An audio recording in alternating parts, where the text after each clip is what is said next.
विनायकं गुरुर्नौमि साखरे नाम विश्रुतम् येषां चरण सानिध्यात् जीवा मुक्ता भवन्ति साखरे वंश विख्यातं ज्ञानदान परायणं विनायकं भवबंध विमुक्तये ज्ञान प्रताप विलसत वचन अमृतंच अद्वैत भाव पटुतार हित बुद्धिराश्य ज्ञानेश्वरस्तु भगवान अवतीर्णेवं श्रीरंगनाथ गुरुराज नमोस्तुभ्यं.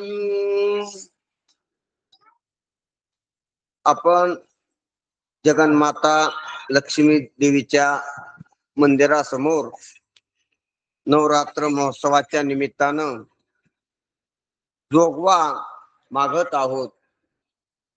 जो नाथरायानं त्यांच्या गाथ्यामध्ये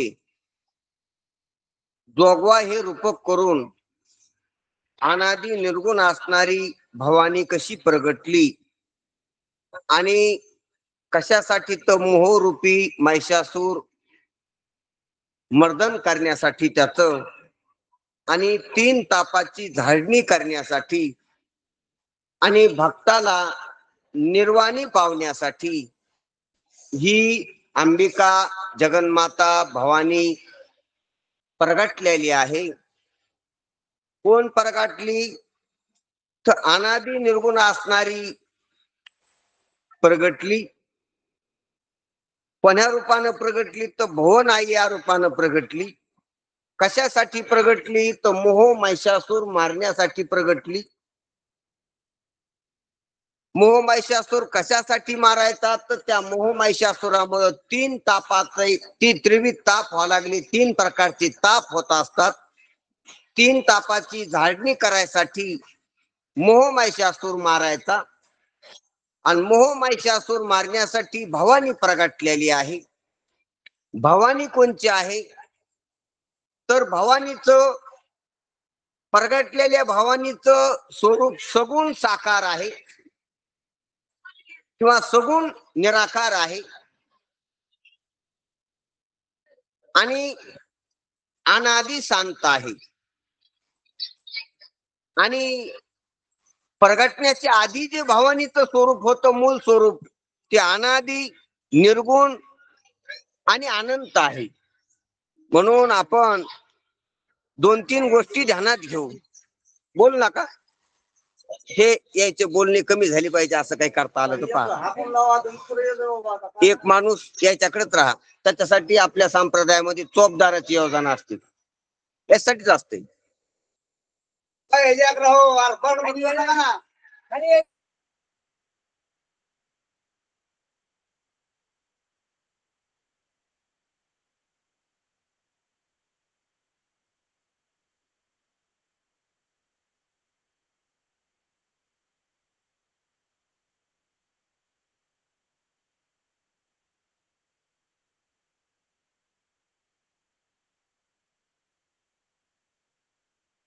एक मिनिट महाराज माईक बंद झाला तुमचा.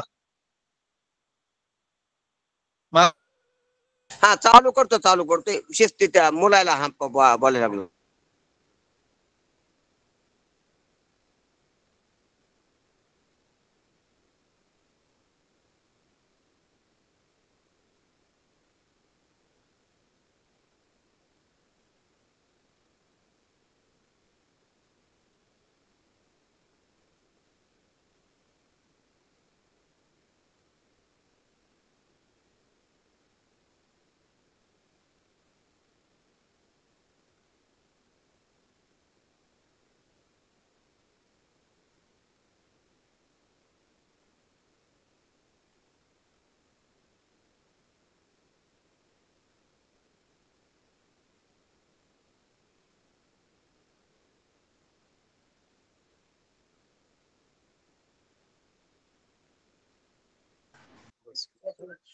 हा ठीक आहे. तर इशाऱ्यानं बोला महाराज. महाराज थोडा माईक तुमच्याकडे करून घ्या ना, कॅमेरा थोडा तुमच्याकडे करून घ्या. तुम्हाला ऐकू आहे ना का? आवाज यायला, तुमचा चेहरा थोडासा क्रॉस झालाय. तुम्हाला आवाज आहे ना का? हा यायला यायला, काय अडचण नाही. थोडस फक्त हा. तुमच्या समोर तोंड करा, फक्त असं तुमच्या तोंडासमोर घ्या. माईक कॅमेरा तुमच्या तोंडासमोर घ्या असं म्हणत. समोरच आहे ना माझ्या. हा ठीक, ते असं क्रॉस दिसतंय. हा ठीक आहे, काय हरकत, राहू दे. हा हे ओके. ठीक आहे ओके ठीक आहे, आता. राहू दे.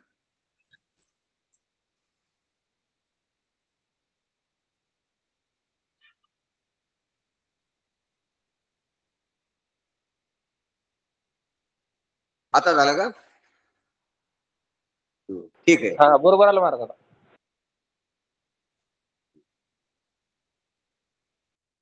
हा ओके महाराज, काय अडचण नाही. हा, तर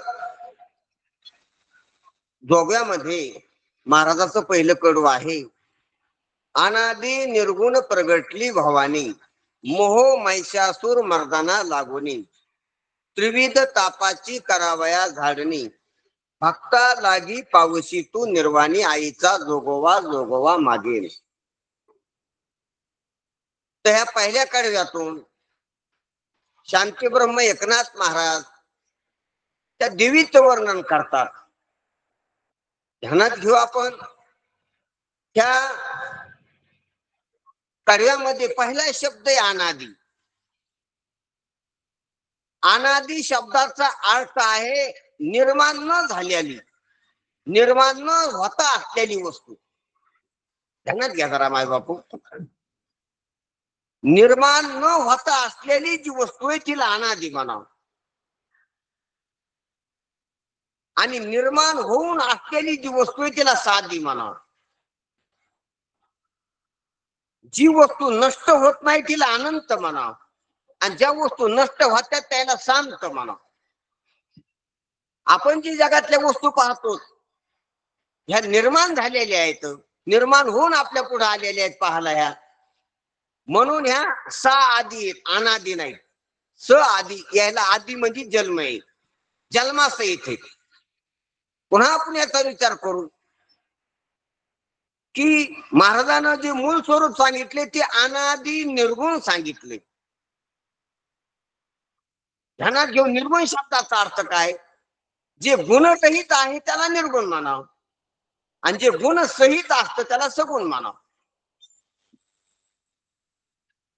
आता ही डबी ती कशात येते पाहू आपण. ही डबी आहे, हिचा जन्म झालेला आहे, म्हणजे अनादी नाही, साधी निर्माण झालेली, आणि संपणार एक दिवशी कचरा होऊन पाडणारे, नष्ट होणारे, म्हणजे अंतवान आहे. स आदी स अंत आहे. पुन्हा याच्यात काय काय की स्वरूप आहे, म्हणजे रूपासहित हिचं असणं. रूप आहे हिला, रूपासहित असणे स्वरूप. पुन्हा सक्रिय, याच्यात क्रिया होत्यात. ही सक्रिय, अक्रिय नाही. ही उघडता येते, लावता येते, फोडता येते, हिला उचल ठेव करता येते, नेता येते, आणता येते. म्हणजे हिच्यासोबत क्रिया करता येतात, क्रियावान पदार्थ येते. पुन्हा आपण जरी क्रिया नाही केली तर ही जुनी होते, फुटते, नष्ट होते, विरळ होते, ठिसूर होते, आपोआप वाऱ्यानं उन्हानं सुद्धा ही नष्ट होऊन जाईल. म्हणजे याच्यात क्रिया चालू आहे, याच्या अणुरेणूत काय चालू आहे तर क्रिया चालू आहे, सक्रिय. ध्यानात घ्या गोष्ट. म्हणजे ही वस्तू निर्माण झालेली, ही वस्तू नष्ट होणारी, उत्पत्ती सहित नाशासहित वस्तू आहे, रूपासहित वस्तू आहे, क्रियेसहित वस्तू आहे.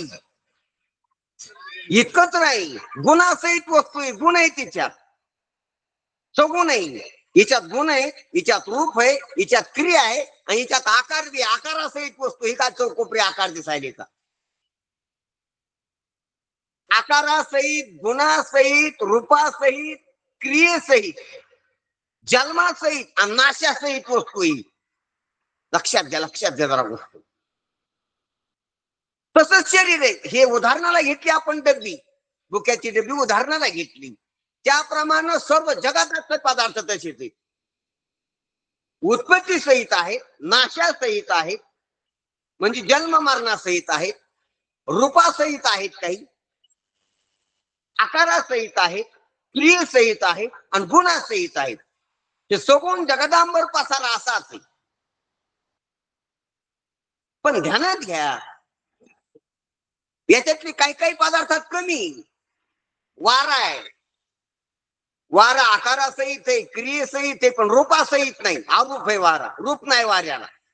डोळ्यानं दिसण्यासारखं रूप वाऱ्याला, रूप रहित आहे वारा, म्हणून वाऱ्याला आरोप म्हणावं लागते. जन्मासहित आहे, नाशासहित आहे वारा, आकारासहित आहे, गुणासहित आहे, पण रूप रहित आहे. ध्यानात घ्यायच्या पुढं. चला आत मन घ्या. मन असंच आहे, पण मनाला बी रूप नाही. काय नाही, रूप नाही. आणि मन स्थूल नाही, स्थूलते सहित नाही, म्हणजे इंद्रियाचा विषय नाही. बाहेरचे पदार्थ इंद्रियाचे विषय आणि मन इंद्रियाचा विषय. इंद्रियाचा विषय होऊन नाही, मन आहे पण इंद्रियाचा विषय होत नाही. कोण्याच इंद्रियाचा विषय न होता मन आहे, म्हणजे सूक्ष्म आहे. आणि मन कशाचं बनलं, तर मन अविद्येचं बांधलेले, न कळण्याचं. न कळण्यातून मन उभारलेले. कशातून आलेले मन? देव न कळाला, आपल्याला आत्मा नाही कळाला, म्हणजे आत्म्याचं अज्ञान आहे. आत्मा अज्ञानातून मनाची निर्मिती. मग आत्म्याचं अज्ञान कसं आहे, तर आत्म्याचं अज्ञान अनादी. तेच सांगायचे महाराज. आत्म्याचं अज्ञान कसं आहे, अनादी आहे, साधी नाही. मन उत्पन्न झालेले म्हणजे मन साधी, पण आत्म्याचं अज्ञान अनादी. पण अनादी जरी असलं तर अनंत नाही, शांत आहे. जर ब्रह्मज्ञान मनुष्य देहात ब्रह्मज्ञान प्राप्त केलं तर ब्रह्मज्ञानानं त्या अज्ञानाचा काय होतो, अंत होतो. म्हणून अज्ञान कसं आहे, अनादी आहे आणि शांत आहे, अंतवान आहे. शांत शब्दाचा अर्थ अंतवान. कशाने अंत होतो अज्ञानाचा? आत्मज्ञानानं. आत्मा ब्रह्मरूप आहे असं कळायला, म्हणजे ब्रह्मज्ञानानं अंत होतो. म्हणून अज्ञान अनादी जरी असलं तर कसं आहे, शांत आहे. मन कसं आहे, सा आदी सा अनंत आहे. आदिवान उत्पन्न होते अज्ञानातून आणि लपते अज्ञानातून आणि नष्ट होते मन बी. रोज मन नष्ट व्हायला लागले. कुठे तुमच्या लहानपणच्या इच्छा आता गेल्या. मन प्रवाह रूपानं अनादी, नाही तर नष्ट आहे. स्वरूपानं साधी शांतच आहे आणि प्रवाह रूपानं अनादी वाटते असो. पण अज्ञान जे आहे, तर अज्ञान अनादी आहे आणि शांत आहे. पण अज्ञान सगुण आहे. अज्ञानात 3 गुण आहेत. कोणते कोणते गुण आहेत अज्ञानात? तमोगुण, रजोगुण आणि सत्वगुण. हे तिन्ही गुणाच्या शक्त्या, तिन्ही गुण अज्ञानातूनच येतील. आणि या 3 गुणातूनच पंचभूताची उत्पत्ती अज्ञानाच्या. किती गुणातून? 3 गुणातूनच पंचभूताची उत्पत्ती. अज्ञानात त्या 3 गुणातून. अज्ञानाचे 3 गुण आहेत. अज्ञानाचा तमोगुण आहे, अज्ञानाचा रजोगुण आहे आणि अज्ञानाचा सत्वगुण आहे. अज्ञानातलेच गुण आहेत. जसं सकाळी आपण दृष्टांत घेतला, सराट्याला 3 काठी. एका सराट्यात किती काठी? 3 काठी. तसं एका अज्ञानात 3 गुण आहेत. लक्षात घ्या जरा गोष्ट. मग 3 गुणाचं जे अज्ञान आहे, तर 3 गुणातून 5 भूत निर्माण होते. तर त्याच्यातल्या तमोगुणाचे पृथ्वी आणि पाणी हे तमोगुणाचे 2 भूत आहेत. त्याच्यात क्रिया नाही, व्यवहार नाही. तमोगुणात क्रिया नसते, व्यवहार नसतो. असे कोणते गुण आहेत? कोणते भूत आहेत? 2 भूत आहेत. पृथ्वी आणि पाण्यात स्वतः व्यवहार नाही. आणि रजोगुणाचे 2 भूत आहेत. अग्नी आणि वायू स्वतः सक्रिय व्यवहार आहे. त्याच्यात क्रियात आहे ती रजोगुणाची. पण अग्नी आणि वायू हे रजोगुणाची 2 भूत आहेत. आणि सत्वगुणात क्रिया बी नाही आणि आकार बी नाही. नुसता आकार ते पृथ्वी आणि पाणी, क्रिया नाही. नुसता आकार ते पृथ्वी आणि पाणी, ते तमोगुण. नुसत्या क्रिया ते अग्नी आणि वायू, ते रजोगुण. आणि आकार आणि क्रिया दोन्ही नाही ना, हे आकाश म्हणजे सत्वगुण आहे. ज्याच्यात आकार नाही आणि ज्याच्यात क्रिया नाही, असं असणं आकाशाचं आहे, म्हणून सत्वगुणाचे आकाश. म्हणून 3 गुणाची पंचभूत. किती गुणाचे? तीन गुणाचे पंचभूत आणि पंचभूताचे एकमेकात मिसळून 25 भूत आणि 25 भूताचा हा स्थूल देह आणि 25 भूताचं हे ब्रह्मांड. पिंडी देह 3 ब्रह्मांडी पसारा हा 25 तत्वाचा मिळे. 1 3 5 मेळा 25चा. 1 3 5 मुळात 1 2 आहेत बर का. 1 अव्यक्त 1 ते ब्रह्म, व्यक्त 1 ते अज्ञान आणि व्यक्त 3 ते गुण आणि व्यक्त 5 ते पंचभूत आणि त्या 25 एकमेकात मिसळून झाले ते पंचीकृत ते 25. 1 3 5 अव्यक्त असलेलं 1 ते निर्गुण निराकार. त्याच्या पुढे ढालगत आलं 1 ते व्यक्त, ते अव्यक्त आणि हे व्यक्त आणि त्या ढालगाची 3 गुण तिथं आली 3 त्रिपुटी 3 कोपरी आणि त्या 3चे झाले 5 भूत आणि 5चे झाले 25 आणि 25चा भागला मेळा बाजार, मेळा 25चा. ही अशी ही जगाची जी उत्पत्ती सांगितलेली, पुराणात सांगितलेली, शास्त्रकारांना सांगितलेली आणि आपल्याला वेगवेगळ्या प्रकारानं पटायसारखी आहे. तर याच्यात जग जे आहे ते साधी सांगतय, साकार आहे, सक्रिय, हे शब्द थोडे थोडे पण आपल्याला कळायला पाहिजे म्हणून या काय शब्दाला कळायला एक एक विल लागण विस्तार करायला. नुसता सक्रिय शब्द जर आपल्याला कळून घ्यायचा असलं तर क्रिया काय, क्रियेचा अभाव कसा असतो, क्रिया किती प्रकारच्या असतात, जीवाने केलेल्या क्रिया वेगळ्या, स्वभावता असलेल्या क्रिया वेगळ्या, प्रकृतीच्या क्रिया वेगळ्या, ईश्वराने केलेला हस्तक्षेप वेगळा, देश वेगळा, काळ वेगळा, वस्तू वेगळी. म्हणून तर बारकायाने विचार केला शास्त्र निर्माण होते आणि बारकायाने विचार करण्याची वेळ आली. लग्न घटी समीप नवरा. कवा करायचा बारकाईने विचार? बारकाईने विचार कुत्र्या मांजराच्या जन्मात होत नाही. बारकाईने विचार वृक्षवेणीच्या जन्मात होत नाही. बघून आलेलो आपण त्या येवणी, तिथं विचार झालेला नाही. हा विचार फक्त इथंच होतो क्षणोक्षणी, हाची करावा विचार आणि इथं जर नाही केला तर कुठंच होणार नाही. म्हणून विचार करायची वेळ आलेली बरं का. आता विचार करा, सारासार विचार करा पुढच्या वर्षी. तसंही ते महाराज मला पाहत नाही. सारासार विचार करा पुढच्या वर्षी. कसं उठाउठी म्हणते. आता उठाउठी म्हणजे आता उठायच्या आधी. प्रवचनाला बसले ना तर उठायच्या आधी. उठायच्या आधी शब्दाचे 2-3 अर्थ करता येतील. सारासार विचार करा उचलायच्या आधी, मार उचलायच्या आधी उठाउठी. सारासार विचार करा आता इथून उठायच्या आधी. सारासार विचार करा जोपर्यंत बुद्धी सक्षम आहे तोपर्यंत. बुद्धी गेल्यावर मन करता येणार नाही. म्हणून आपल्याला बारकाईचे विचार शिकायचे. अरे आपण आलो तो ह्या कामासाठी, पण हे काम आपण मागं टाकलेले आणि दुसरेच काम पुढे घेतलेली. म्हणून काय काम आहे? हेच आम्हा करणे ना काम, बीज वाढवावे ना, हेच काम करायचे. धर्माचे पालन करणे, पाखंड खंडन, हे धर्म आहे. अरे आपल्या स्वरूपाकडे जाण्यासाठी ज्या अडचणी त्या काढून टाकणं हा धर्म आहे. कशाकड? आपल्या स्वरूपाकडे जाण्यासाठी ज्या अडचणी, ज्या प्रतिबंध आहेत ते काढून टाकणं धर्म आहे.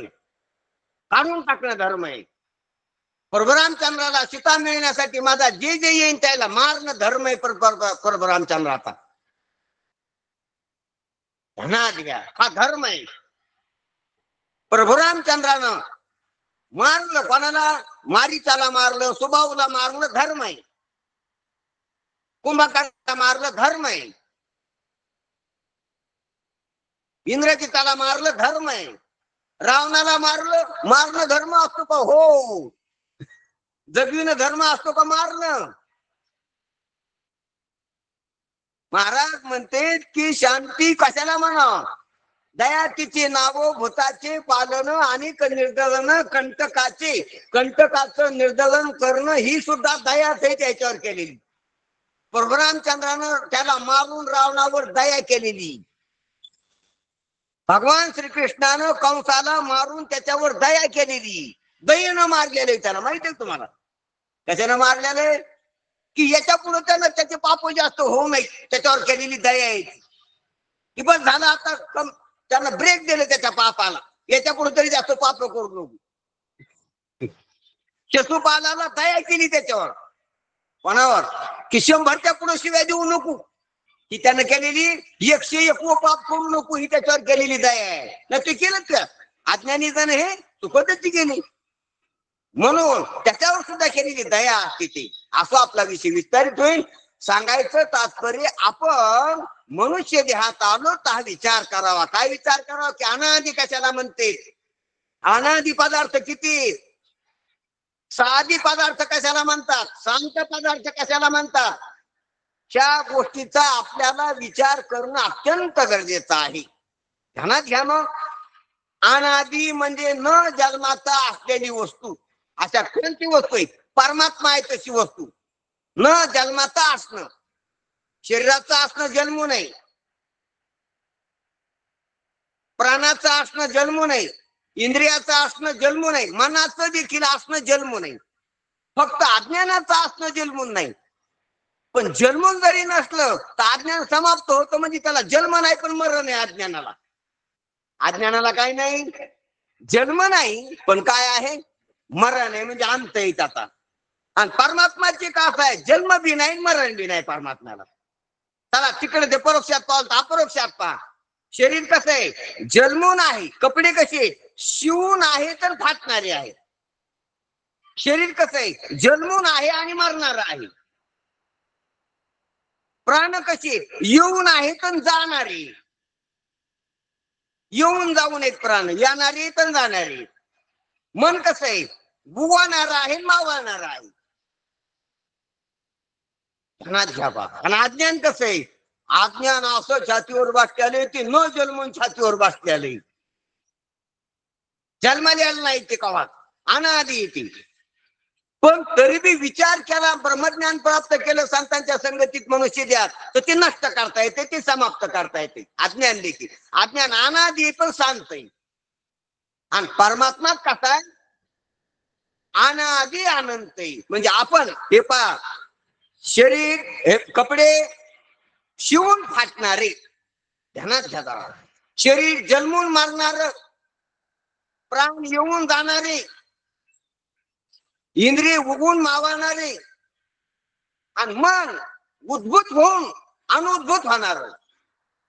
अज्ञानातून डोकं बरी काढतंय आणि अज्ञानात पुन्हा बुडी मारतय. अज्ञानातून मनानं डोकं वरी काढलं की त्याला जागृती स्वप्न म्हणावं, आणि अज्ञानात बुडी मारली की त्याला सुसुप्ती म्हणावं. ध्यानात घ्या मारे बापू. आता जागेत ना आपण तर अज्ञानातून वरी डोकं काढलेले कोणी? इरीतून वरी आला पावणारा ती जागृती, इरीतली इरीत पावायला लागला ती स्वप्न, आणि इरीत बुडी दिली ती सुसुप्ती. पावणारा इरीत बुडी दिली की सुसुप्ती. इतकं डोकं वर ठेवून पाहायला लागला ते स्वप्न आतल्या, आणि इरीच्या वरी येऊन पाहायला लागला चौकट रानं शेत झाड दगड, ती कोणती? जागृती. त्याप्रमाणे मन अविद्येत लीन होणं सुसुप्ती, अविद्येत मनपणावर येऊन संस्काराचा अनुभव घेणं स्वप्न, आणि इंद्रियाद्वारे बाहेरले विषय कळणं जागृती. मनाच्याच अवस्था आहे त्या 3 अवस्था पाहिल्या आपण मनाच्या. ध्यानात घ्या. मग मन कसं आहे? मन क्रियावान आहे, व्यवहारवान आहे. मन उत्पन्न होणारे आणि नष्ट होणारे. पण अज्ञान उत्पन्न न झाल्याने पण नष्ट होते. नष्ट फक्त त्याला नष्ट करण्यासाठी मनुष्य देहाची निर्मिती. ध्यानात घ्या. अज्ञानाला संपविण्यासाठी ईश्वरानं मनुष्य देहाची योजना केलेली आहे. जशी रावणाला संपविण्यासाठी देवानं रामाचा अवतार धरलेला आहे, कंसाला आणि शत्रुपावाला मारण्यासाठी देवानं कृष्ण भगवानाचा अवतार धरलेला आहे. तसा अज्ञानाला नष्ट करण्यासाठी जीवानं देह घेतलेला आहे मनुष्य देह. कशासाठी? पण हे काम तसंच पडून दुसरी कामं चाललीत. अवतार कार्य काय? रामाचं रावणाला मारणं, कृष्णाचं कंसाला किंवा चतुपालाला मारणं अवतार कार्य. तसं जीवाचं मनुष्य देहाच्या या देहाला येऊन काय कार्य? आता देहाची आगावा दया लागी आले ती पांडवा, तो कार्यार्थ आगवा सांडून भलतीत करीत बसलो. म्हणून महाराज म्हणतात की मनुष्य देहाला आलो अज्ञान निवृत्त करायला. म्हणून नासावे अज्ञान इथली करी कृपादान. आपल्याला जर अज्ञान निवारण होत नसलं तर देवाला विनंती करायची शिकलेली साधू संतांना. पाही गुंतलो नेनता माझी असो तुम्हा चिंता. अरे आपल्याला आपण आधी प्रयत्न करा. आपल्याला जर प्रयत्न असं पण झाले तर भक्त हा देवाचे की देवाला म्हणा माझं हेच काम आहे की मला अज्ञान निवारण करायचे. मला माझ्या स्वरूपाचं अज्ञान आहे आणि त्यानं मी परेशान आहे देवा. कशानं बेजारे? पाहे गुंतलो या दरिद्री असं नाही म्हणली. पाहे गुंतलो कशात तरी मी पैसे नाहीत म्हणून गुंतलो, मी निवडून यायना म्हणून गुंतलो असं नाही म्हणले महाराज. पाहे गुंतलो नेनता मला कळत नसल्यामुळं अज्ञानानं मी गुंतलेलोय संसारात. गुंतलो या संसारे कैसा झालो शांत अंध म्हणजेच अज्ञान आलं तिथे. म्हणून सांगायचं तात्पर्य याच्यातलं रहस्य एकच आहे की अज्ञान निवारण करणं कर्तव्य. आणि अज्ञान निवारण करण्यासाठीच आपल्याला मनुष्य देह भेटलेला बी आहे. पण आपण त्या अज्ञानाला ओळखा म्हणून अज्ञान अनादी आणि मनुष्य देहात निवृत्त होतंय असे. मनुष्य देहात प्रयत्न मनुष्य देहातल्या केलेल्या योग्य प्रयत्नानं ते निवृत्त होते. पण या प्रयत्नानं मनुष्य देहात केलेल्या योग्य प्रयत्नानं मनुष्य देहात संत संगतीत केलेल्या योग्य प्रयत्नानं अज्ञान निवृत्त होते. असंही अज्ञान. आणि कसं आहे? आत्मा अनादि अनंत आहे म्हणून ध्यानात घ्या. आत्मा मी असणारा मी ज्याला कळतंय, जो अज्ञानाचा अधिष्ठान असणारा मी जो आत्मा आहे तो मी अनादि अनंत आहे. माझ्या पुढे जे अज्ञान आहे माझ्या पुढे अज्ञानाचा जो भ्रम आहे तो अनादि शांत आहे.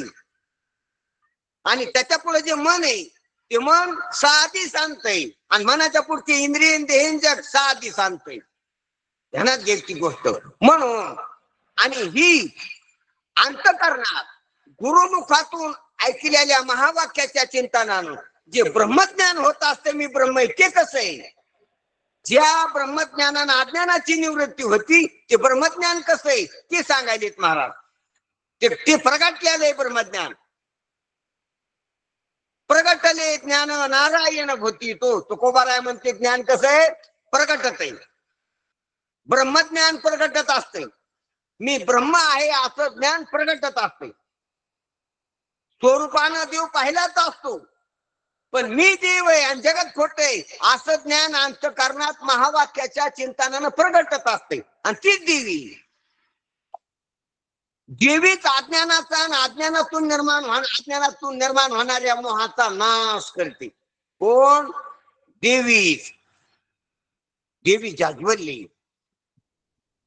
देवी हे ज्ञानाचं दीपक आहे. ज्ञानाचा तेवता दिवा आहे. देवी बोधाचा दिवटा आहे. देवी संसारातल्या सर्व दुःखाची निवृत्ती करणारी कोणची देवी? प्रगटलेली देवी. आणि त्या देवीचं स्वरूप कसं आहे तर ज्ञानोबा इथं नाथराय म्हणतात अनादि निर्गुण प्रगटली भवानी. कशी ती? अनादि आहे, स्वरूपानं अनादि आहे, स्वरूपानं निर्गुण आहे आणि मी अनादि निर्गुण आहे अशा विशेष ज्ञानानं प्रगटली. आपल्याला वाटतं का मी अनादि? आपण आहेत अनादि पण वाटत नाही अनादि. आपल्याला वाटतं का आम्ही निर्गुण आहेत? आपण आहेत निर्गुण पण आपल्याला वाटत नाही. का? अज्ञानाचा पडदा आलेला आहे.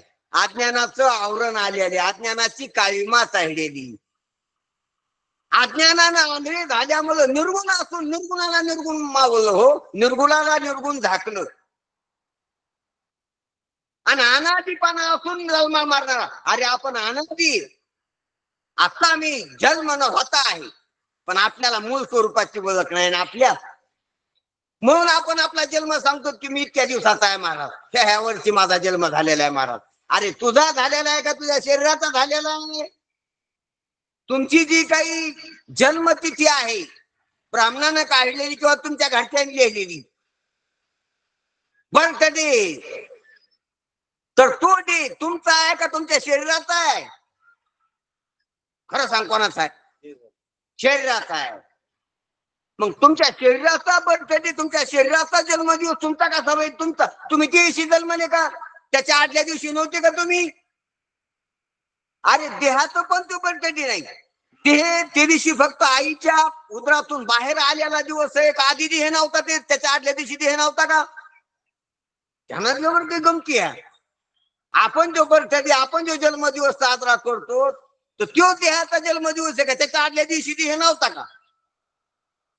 पोटात होता तो, बाहेर आला ते देह झाला का? आधी होता. मग बर्थ डे, खरा बर्थ डे कोणता? चला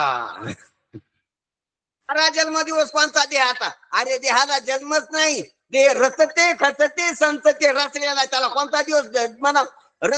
समजा आपण घराचं इशिक्षण घेतो, त्या साली घर बांधलं, ते कलर देताना इशिक्षण लिहिलेला राहते.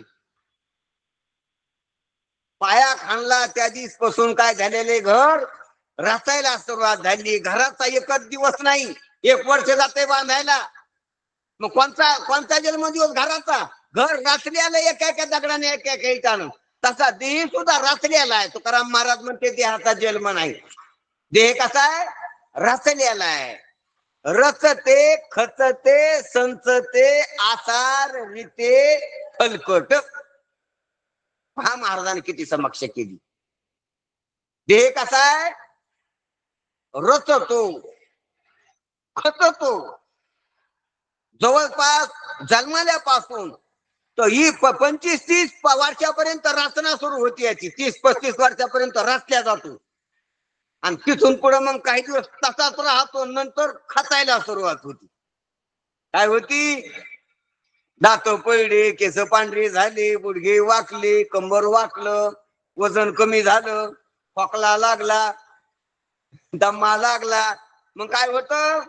खचायला सुरुवात होती. खचायला रचते पुन्हा खचते माझा संतते. आधी रचते ते यमक बसण्यासाठी मारतात त्याची रचना आहे. पहा मी सांगतो, मला जन्माल्यापासून तर 30-35 वर्षापर्यंत रचते, 30-35 वर्षापासून 50 वर्षापर्यंत संचते, तसंच साठल्याला राहते, आणि 50-55 वर्षापासून पुढे खचते.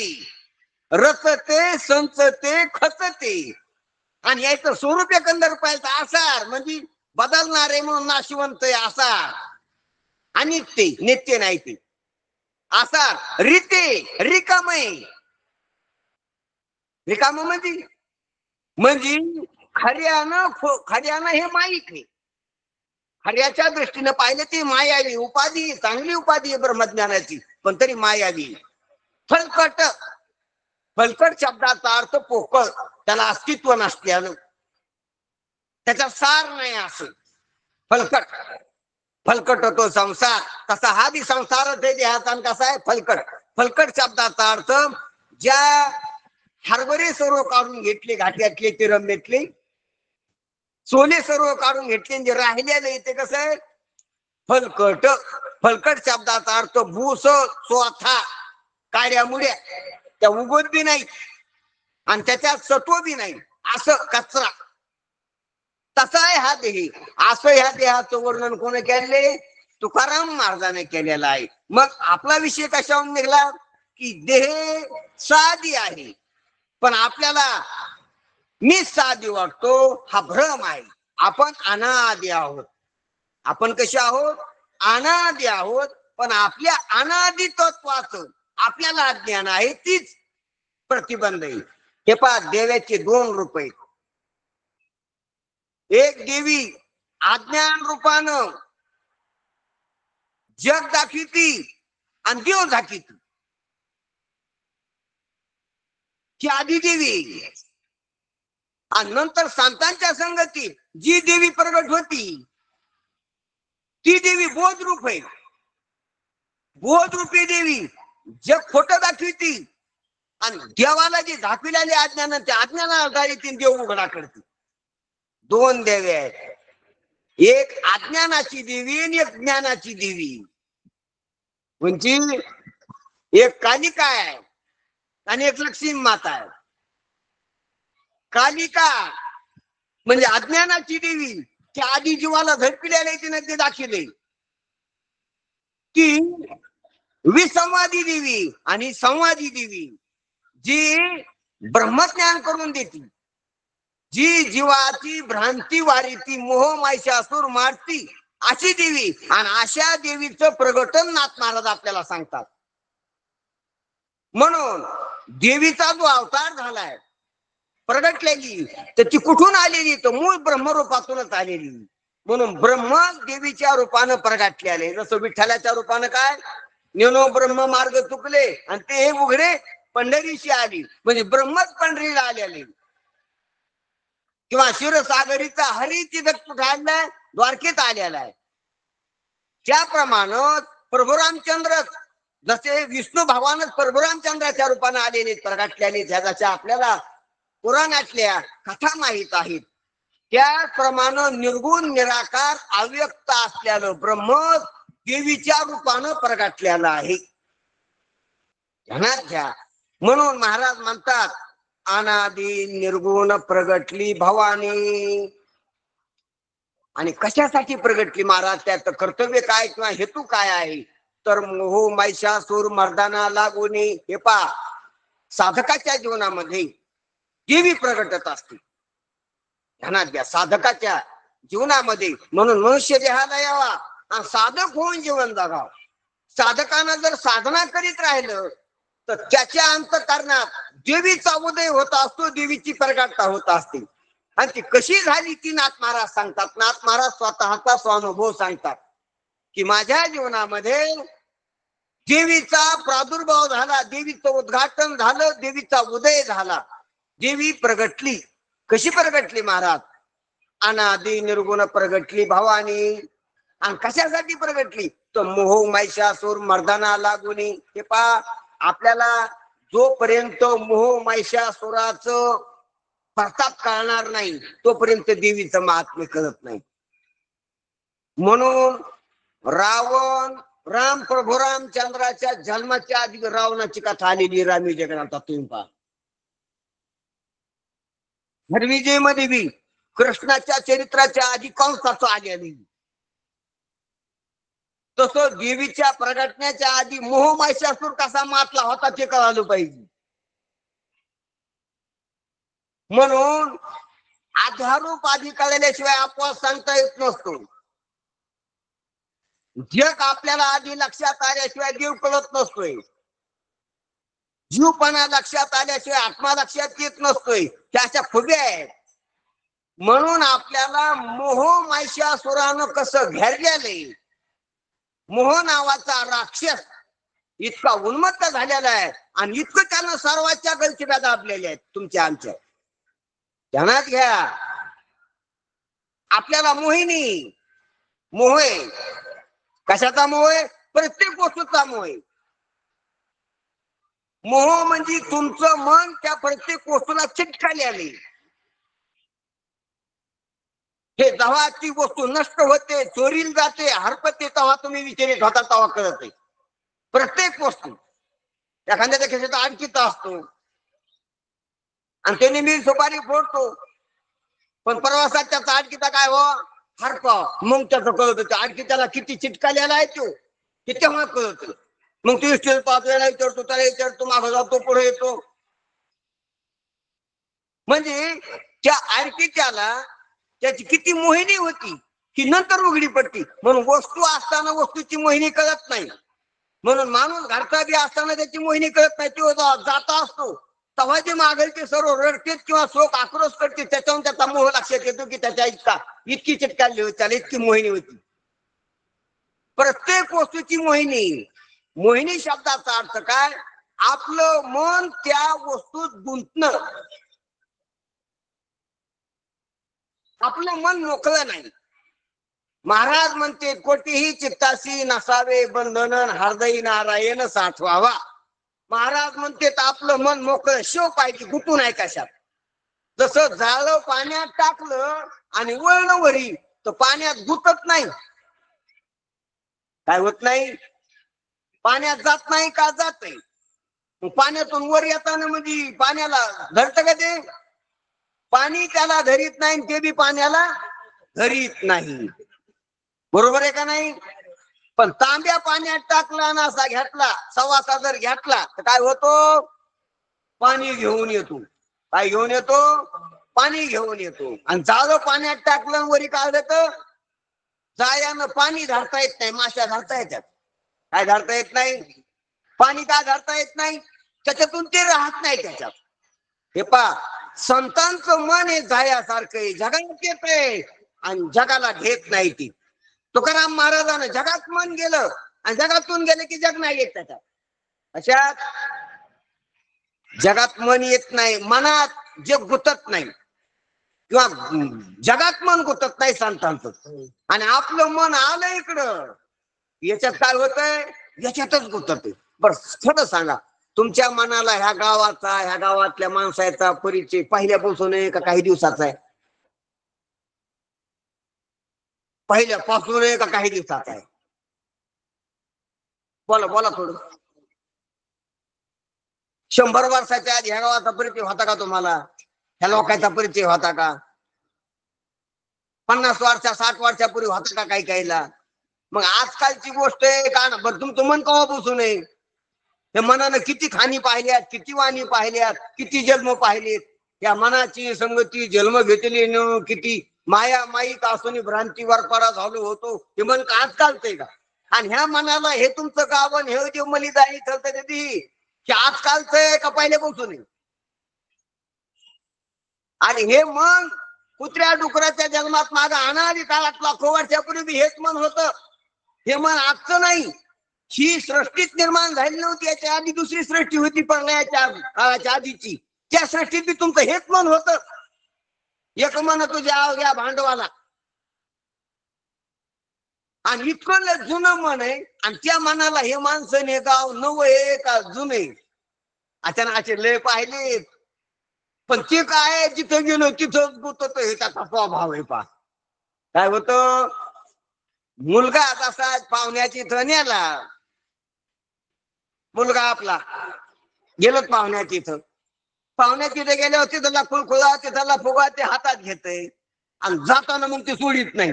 पाहुणे जेव्हा जात तेव्हा ते मला खुळखुळा, माझा खुळखुळा. आता याचा नुसतं ती घालता असतो. आणि हे माझा म्हणलं की घरचं पोरगा अशीच राहिलं, ते म्हणतो आपला यायला चाललं. खुळखुळा कोणाचा? त्या घरच्या पोराचा घ्यायचाय. आता लांब विषय घरच्या पोराचा आहे का? घरच्या पोराला आणलेला आहे का त्याचा आहे? खुळखुळा कोणाचा आहे? का दुकानदाराचा आहे? का दुकानदारांनी आणलेला आहे? कोणा खुळखुळा कोणाचा? आधी तेच वाद मिटवायचा. खुळखुळा कोणाचा आहे? खुळखुळा खुळखुळा त्या ह्या पाहुण्या पोराचा का घरच्या पोराचा? हे कोणत्या गोष्टीचा नीर लागला पाहिजे. मग हे हे हे जे आलेलं पाहुणं पोरग हे म्हणतं माझं आहे, खरं म्हणतं माझं आहे का त्याचा आहे? खोटं बोलायला लागले ते, त्याने हातात घेतल्याने त्याचा होईल का? मग ते घरचं पोरग म्हणतं माझं आहे, पण त्याचं खरं आहे का नाही? त्याला बी आजकालचा संबंध आला त्याचा. पहिला त्याचा बोल होता, आता काल परवा आणलेला आहे जत्रातून. त्याचा आहे का त्याला मोहिनीचं? ह्या पोराला जशी मोहिनी खुळखुळ्याची लागलेली याच्यात अडकलं येतं मन, तसं त्या घरच्याचं बी काय अडकाली आलेलं. आणि तसं दुकानदाराचं बी काय, आपला खुळखुळा घ्या, माझा खुळखुळा या दुकानातला असा महिना होतो. त्याचा होता का? खुळखुळा कोणाचा माहिती तुम्हाला? कोणाचं ते सांगा बरं. खुळखुळ्यावाल्याचं नाव सांगा. खुळखुळा कोणाचा? अरे खुळखुळा प्लास्टिकचा, कोणाचाच नाही. ते धातूचा टापरूचा. तो माणसाचा नसतोय, जनावराचा तो कोणाचाच नसतो, पण माणसाचा नसतो. कोणाचा असतोय? त्याच्या जी त्याच्याकडे पाहणार. पण तो टपराचा वाटत नाही, धातूचा वाटत नाही, प्लास्टिकचा वाटत नाही, माझा वाटतो. याला मोहिनी म्हणा, याला मोह म्हणा. घर मातीचं वाटतं का माझं वाटतंय? पण खऱ्यानं कोणाचं आहे? मातीचं म्हणणं निर्मोहीतपणा आहे आणि माझं म्हणणं मोहितपणा आहे. बायको सासऱ्याची असती का आपली असती? कोणाची असती? सासऱ्याची पोरगी का आपली बायको असती? कसं असतो सांगा. पण आपली वाटते ही काय मोहिनी, म्हणजे आपल्याला जीव ती सासऱ्याची असती का हाडामासाची असती? हाडामासाची असती का अन्नाची असती? अन्नाची असती का पंचभूताची असती? पंचभूताची का तीन गुणाची? तीन गुणाची का अज्ञानाची? चला माग आहे कोणाची? मी कोणाची सांगा मग कोणी? वराड आलिया वराडणी. पण आपण हा तपास करीत नाही, विचाराचा मार्ग चलित नाही. विचारा सरची न चलती वाट, मागील बोभाट जाणून या. विचाराची वाट चलली पाहिजे. विचारानं जर आपण मार्गक्रमण केलं तर निकाल लागत असते. निकाल जिकडे तिकडे फारच्या होत असतो. एक हा दोन तुकडे होत असते. मोह राहत नसतो, गुंता राहत नसतो, संशय राहत नसतो, विपर्यास राहत नसतो, अज्ञान राहत नसतो, भ्रम राहत नसतो. आपल्याला जो भ्रम राहायला लागला विचार न केल्यामुळे राहायला लागलाय. म्हणून विचार करा म्हणतात. सारासार विचार करा उठाउठी. मग हा विचारच आहे आपला. काय विचार चालला? की आपला विचार चालला होता की हे जे अज्ञान आहे ते अनादि आहे पण अंतवान आहे आणि त्याचा अंत करण्यासाठी मनुष्य देहाची निर्मिती आहे. त्याचा अंत करण्यासाठी तुम्हाला बुद्धी दिलेली आहे. त्याचा अंत करण्यासाठी साधू संतांनं ग्रंथ रचलेले आहेत. त्याचा अंत करण्यासाठीच महाराज सप्ताह आहे, पाठ आहे, प्रवचन आहे, कीर्तन आहे. कशासाठी? याजसाठी जप, याजसाठी तप, व्यासे ही अमुक ग्रंथ केली, सर्व उपक्रम यासाठी. पण याला सोडून भलतोच चाललेले, त्याला काय करावं आता? त्याच्याला सप्ते पाहावा तर याला सोडूनच, कीर्तन पाहावा तर याला सोडूनच, प्रवचन ऐकावं तर याला सोडूनच, भागवत ऐकावं तर याला सोडूनच. आणि याच्यासाठीच आहे भागवत. कशासाठी? याच्यासाठीच आहे. महाराजांना सांगितलं गीता भागवत करीती चिंतन अखंड, गीता भागवत करीती श्रवण अखंड चिंतन विठोबाचे. तुकाराम महाराजांना भागवताबद्दलचं वर्णन केले. आणि आपण भागवत ऐकायला जावं तर सासूची गोष्ट, चालूची गोष्ट, मेवण्याची गोष्ट, कुत्र्याची गोष्ट, मांजराची गोष्ट, हरणाची गोष्ट, गोष्टी ऐकूनच आपल्याला कपडे झटकून घालायला लागते. अरे परीक्षितीला जसा बोध झालाय भागवत ऐकून, आपण तो भागवत ऐकूय बोधच व्हावं लागलो. करावं लागलं बोध व्हावा का बोध व्हावा. म्हणून ध्यानात घ्या. म्हणून आपल्याला ह्या गोष्टीचा उलगडा झालाच पाहिजे. कशासाठी शास्त्र आहे? मग महाराज सांगायला लागले की आपल्याला बोधरूपी देवीचा उदय होण्यासाठी शास्त्र आहे. आणि महाराज म्हणते झाला माझा अनादि निर्गुण प्रगटली भवानी. नाथ महाराज म्हणतात माझ्या अंतःकरणात अनादि निर्गुण असलेली भवानी मी ब्रह्म आहे या रूपाने प्रगटली आणि माझ्या मोहमायच्या सुराचा नाश झाला आणि त्यानं त्रिविध तापाची झाडणी झाली. आणि भक्ताला, मी तिचा भक्त आहे त्या देवीचा, मला भक्ताला निर्वाणीच्या टायमाला पावली ती गोविंदी काय निर्वाणीच्या टायमाला गोविंद मागं पुढे असतो. निर्वाणी गोविंद असे मागे पुढे काही ती साकडे पडवून येईल. निर्वाण, निर्वाण शब्दाचा अर्थ अंतीचा संकटाचा टाइम. आणि वार असं संकट आले आणि आता तिथं कोणी सोडू शकत नाही. आणि आता जर आपल्याला पावणारा देव कृपा देवचा नाही आला तर आपलं काही खरं नाही. असा जो निर्वाणीचा प्रसंग आहे तर तशा प्रसंगाला देवी पावली मला हे आसनात महाराज म्हणतात. भक्ताला जी पावशी तू निर्वाणी. भक्ताला निर्वाण संकटाच्या टायमाला, अनिवार्य संकटाच्या टायमाला पावणारी ही देवी. आणि आपलं गळ्यापासून आले संकट निर्वाणच आलेले आपल्याला, पण आपल्याला बेभान नाही, काय नाही. अहो आपण निर्वाण संकटात आहेत, अनिवार्याच्या संकटात आहेत. पण अज्ञान असल्यामुळं आपल्याला त्याचं भान नाही. नाही तर निर्वाण संकटात आहेत आपण. ध्यानात घ्या. माघा आणीवार दुःख भोगली. बरं इथं बी आणीवार दुःख भोगायला लागलो. आणि इथं जर नाही आता उलगाड झाला तर पुढं पुढे हुशार थोर आहे वारसा का पुढे बी इथून हा ते हे गेल्यावर बापा बापा बापा किती मग मागोता हा ते जन्म पावशी हेतो न घरेरे सायाशी भोगिले सुख दुःख जाणेशी कार्य अंध होशी जाणून या असं तुकाराम महाराजांनी पुढचं वर्णन केले की मागोता येईल फेरा हेतो न घरी जी नगरा म्हणे तुक्या बंधू भावधारा ओळखी नाही तरी जाल आघो रागा असं पुढचं बी दर्शन सांगितलं महाराजानं. माग बी खूप दुःख भोगली धोरून आलो का दुःख भोगिले. मागची हिस्ट्री सांगितली पुढची हिस्ट्री सांगितली. बरं आता कस काय चाललं तुमचं. अरे आपण उगाच कुणाकडे पाहून बरं म्हणतो कस काय चाललं तर बरं चाललंय. खुशी आलेत का फोन आला खुशी आलेत का खुशी आले. इतक्याला बोलू नाही त्याचा फोन पुढे तसाच चालू ठेवून आपण ऐका फक्त आणि मग चलते घराने खुशी आलेत का खुशी आले बरं चाललं का बरं चाललं. मग आता असंच चालतं का चांगल्या सुखाच्या गोष्टी फोनवर नाही. ही सुरुवात असती फक्त दर्शनी आणि नंतर त्याचा फोन ऐकत राहा. फक्त गपचीप बसून ऐकत राहा. काय सांगू आमच्याकडे काय पावसाची दही रे. ते म्हणतो आमचे सोयाबीन गेले हे म्हणतो आमचा कापूस गेला हे म्हणतो आमच्या म्हातारीचं दुखायला हे म्हणतो आम्ही आता दवाखान्यातून आलो. ते म्हणतं मागच्या वर्षी तशीच द्यायचे नाहीत लोकांचे यंदा काय फिटत नाही यंदा विभाग परेशान झाली. ते म्हणतो तुमचं तरी बरं आमची तर रेस्ट्रिक्ट करून दिली. मग पुढच्या सुखाच्या गोष्टीत का कशा मग आधी खुशाल खुशाल म्हणले सुख बरं आहे म्हणले हे काय होतं. हे काय होत हे उग आपला भ्रम होता भ्रम टाकलेला आहे. म्हणून संसारात बरं म्हणायची प्रथा आहे. पाहुण्याची गेल्यावर कस काय चालू खुशाल आहेत का खुशाल म्हणण्याची काय प्रथा आहे. अरे खुशाल म्हणण्याची फक्त प्रथा पाहिलेली ध्यानात घ्या. कोणीच आतापासून कोणी नाही म्हणलं खुशाल नाही असं कोणी म्हणलंय का खुशाल आहेत का. आतापासून पाहुण्याचा फोन आल्यावर आम्ही खुशाल नाही असं कोणी म्हणलंय का आणि खुशाल राहाव आहेत का खुशाल राहाव आहेत का नाही. समजा दुःखाच्याच बात आहे फक्त सुरुवातीला खुशाल म्हणायचं पाहुण्याला चहा पाणी होतं खुशाल खुशाल बोलायचं आणि नंतर घरानेच असते जा उत्तर ध्यानात घ्या.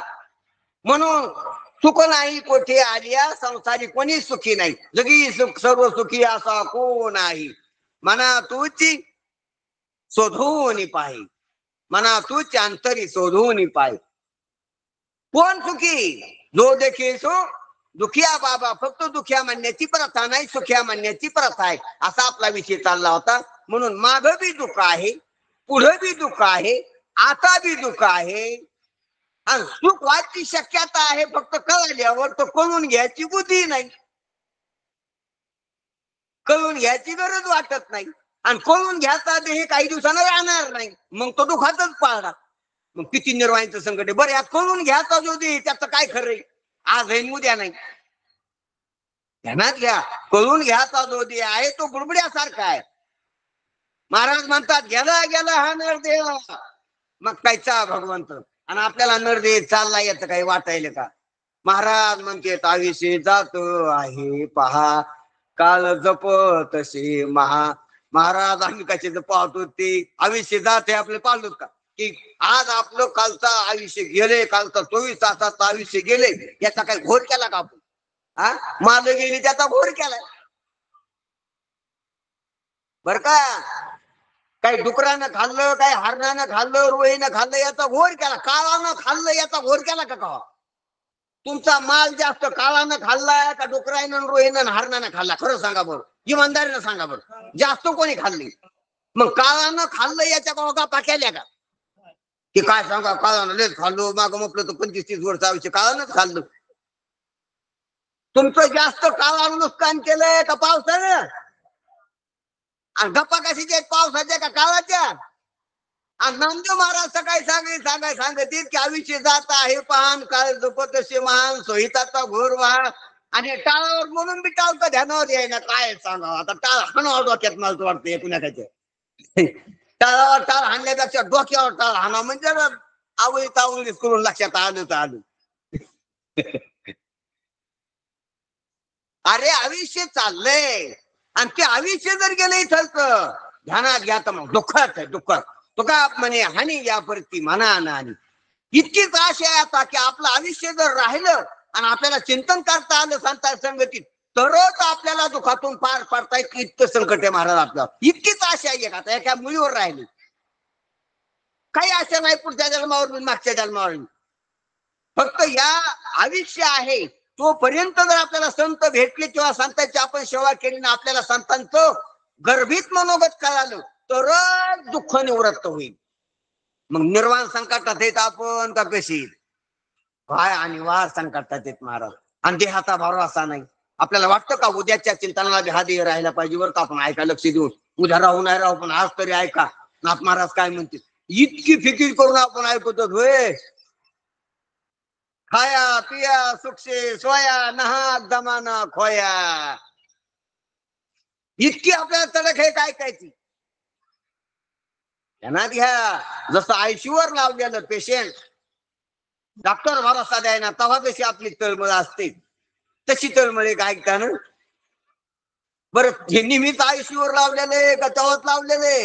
आता पण आयुष्यावर फक्त त्या नळ्या फक्त नळ्याची सणत म्हणून येतो. इथे बी नळ कांड्यात तिथून पुढं पण बाहेरच्या काढून घेतली एखाद्या बाहेरची मोकळी हवा आहे. देवानं लावलेले नळ्या आहेत माणसानं लावलेल्या नळ्याला आयसीयू म्हणतात. हे निमित्त आयसीयू मध्ये पेशंट तिथं बी आयसीयू मध्येच होतं गर्भाशय आहेत नाही त्याला नळाच्या लावलेल्या. ती आयसीयू मध्ये काढलं इकडे बाहेरल्या वार्डामध्ये आणल्या बाहेरल्या जनरल वार्डामध्ये आणि इथून का कृत्रिम आयसीयू मध्ये न्यावं लागतं. असो सांगायचं तात्पर्य अरे इथं शरीराचं काही खरं नाही आणि शरीराचं जर खरं नाही तर सुखाचं काही खरं नाही महाराज. हा देह गेला तर मग सुख गेलं राव हात सुखाच नाही होणार. म्हणून सुखा लागी करीची तळमळ तरी तू पंढरीची जाई एक वेळ तिथं जाऊन काय कर श्रवण कर चंद्रभागे स्नान कर पांडुरंगाचं भावभक्तीनं दर्शन घे आणि संत पांडुरंगाचं स्वरूप तुला तुझ्याशी एकरूप आहे सांगते ती आई.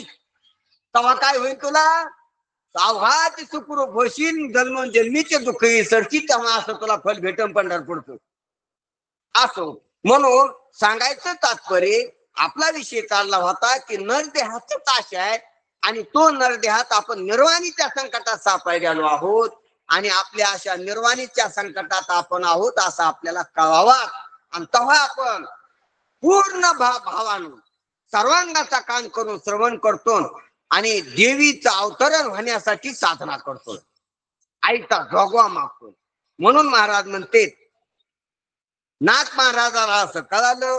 नाथ महाराजांना निर्दयाची किंमत केली आयुष्याची किंमत केली साधू संतांची गुरुची जनार्दन स्वामीची सेवा केली जनार्दन स्वामीच्या संगती श्रवण केलं आणि श्रवण करून त्यानं साधना करून आत्मकल्याण केलं त्यांनी. आणि म्हणून देवी प्रगटली त्याच्या अंतःकरणात आणि देवी प्रगटल्यामुळं त्याचा मोह निराश झाला. कोणाचा नाथ बाबाचा. मोह महिषासूर मारला म्हणते आणि तिन्ही तापाची झाडणी झाली. ताप किती 3. हे पहा अज्ञानाच्या पोटी मोह मोहाच्या पोटी ताप आणि तापातच दुःख असते. हे पहा आपले समजे जे जगातले दुःख आहेत ना ह्या सर्व जगातल्या दुःखाचा हिशोब 3 तापात केलाय साधू संतांनी शास्त्रकारानं. शरीराच्या संबंधानं होणाऱ्या सर्व दुःखाला आध्यात्मिक ताप म्हणतात. दुसऱ्या जीवाच्या संबंधानं होणाऱ्या दुःखाला आदिभौतिक ताप म्हणतात आणि सूक्ष्म शक्तीच्या संबंधानं होणाऱ्या सर्व दुःखाला आदिदैविक ताप म्हणतात. तुम्हाला सोपं सांगतो शरीराच्या संबंधानं होणाऱ्या तापाला आध्यात्मिक ताप. समजा रोग आले याच्यात जितके रोग आहे जगातले तितके रोग जे आहेत तर ते कोणता ताप आहे आध्यात्मिक ताप. शरीराच्या संबंधानं ताप होतो जीवाला ध्यानात घ्या. आणि सर्व जे जीव आहेत मग घरचे असतील बाहेरचे असतील कुत्रे मांजर असतील डासर किडे काय असतील त्या सर्वांपासून होणाऱ्या त्रासाला आधी भौतिक ताप मानतात. भूतापासून होणारा ताप आणि शरीरापासून होणार अध्यात्म याला आपण आत्मा म्हणतो सुरुवातीला अज्ञानात यालाच मी म्हणतो, यालाच मी म्हणजे आत्मा. पण ह्या मांडलेल्या आत्म्यापासून होणाऱ्या दुःखाला आध्यात्मिक ताप मानतात. मांडलेला आत्मा आहे, जाणलेला नाही. हा देहाला मी म्हणतो. म्हणून देहाला मी म्हणून देहाच्या विकारापासून होणाऱ्या दुःखाला आध्यात्मिक ताप म्हणावं. 3 ताप ध्यानात घ्या. आध्यात्मिक ताप, आधी भौतिक ताप आणि आधी दैविक ताप. म्हणून शरीरापासून होणारं दुःख ते आध्यात्मिक ताप, दुसऱ्या जीवापासून होणाऱ्या तापाला आधी भौतिक ताप, आणि जड निर्जीव वस्तूपासून होणाऱ्या दुःखाला आधी दैविक ताप म्हणते. ध्यानात घ्या जरा गोष्टी. म्हणून शरीराला जे वेगवेगळे विकार आहेत, दुःख येतं, कोणतेच दुःख असते, वेगवेगळ्या रोगाचे नाव घ्या तुम्ही किंवा ध्यानात आणा, तो सर्व आध्यात्मिक ताप आहे. 3 तापाचं वर्गीकरण आहे. आणि आपल्याला कुत्रा चावणं, डास चावणं, किंवा कोणी शेजाऱ्याने त्रास देणं, कोणी भांडणं, दुसऱ्या जीवापासून, दुसरे अनेक जीव आहेत, त्या जीवापासून होणाऱ्या त्रासाला आधी भौतिक ताप म्हणा. दुसऱ्या भूतापासून झालेला ताप म्हणजे त्रास, दुःख. आणि आधी दैविक म्हणजे जड आहेत, जड पदार्थ आहेत. जड पदार्थापासून जे दुःख होतंय आपल्याला, त्याला आधी दैविक ताप म्हणा. कारण जडाला देव चालित असतो, म्हणून दैविक ताप होतो.